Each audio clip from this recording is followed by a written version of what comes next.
အားလုံးမင်္ဂလာပါဒီဗီဒီယိုမှာတော့အိုလံပစ်သင်္ချာပုံစံတစ်ခုကိုပြသွားပါမယ်ပုံစံမှာပေးထားတာက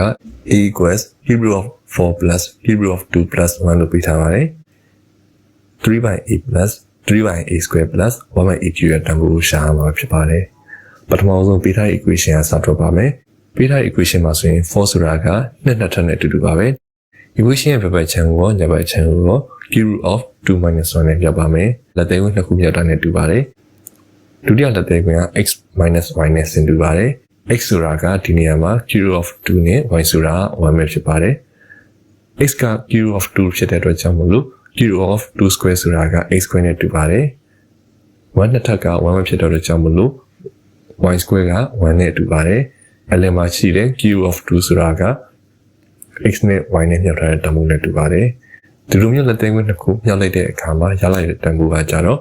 ရှေ့ကိန်းသုံးတက်အနုတ်နောက်ကိန်းသုံးတက်ဆိုပြီးတော့ရပါတယ်ရှေ့ကိန်းက cube root of 2ဖြစ်တဲ့အတွက်ကြောင့်မလို့ cube root of 2တဟု cube ရပါတယ်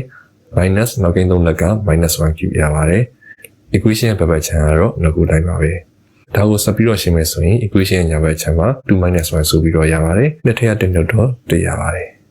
equation ရဲ့ဘက်ဘက်ခြမ်းမှာရှိတဲ့ cube root of 2 minus 1ကိုပိုင်းကြီးကိုရွှေ့လို့ရသလို a ကိုလည်းပိုင်းကြီးကိုရွှေ့လို့ရပါတယ်1 by a equal to cube of 2 minus 1ဆိုပြီးတော့ရပါတယ်ဒီတမိုးကိုရှာခြင်းတဲ့ equation မှာအစားသွင်းလိုက်ပါမယ်3 by a ဆိုတဲ့နေရာမှာ1 by a ရဲ့တမိုးအစားသွင်းလိုက်တဲ့အခါ3 into cube of 2 minus 1ရပါတယ်3 by a square ဆိုတဲ့အတွက်ကြောင့်မလို့လက်သေးကွင်းတွေကနှစ်ထပ်တင်ပါတယ်1 by a cube ဆိုတဲ့အတွက်ကြောင့်မလို့လက်သေးကွင်းတွေမှာ3ထပ်တင်ပါတယ်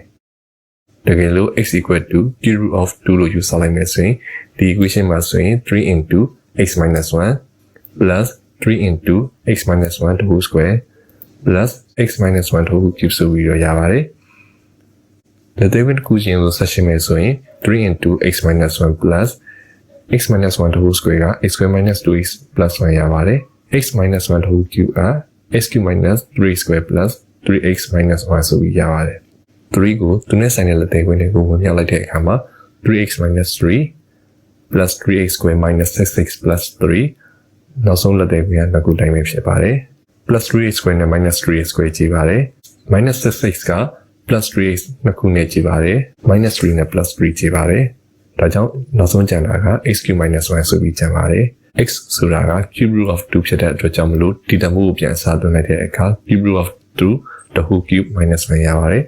cube root of 2 cube ဆိုတာက2 minus 1နောက်ဆုံးအဖြေက1ရပါတယ်ဒါကတော့ဒီပုဒ်စာရဲ့အဖြေပဲဖြစ်ပါတယ်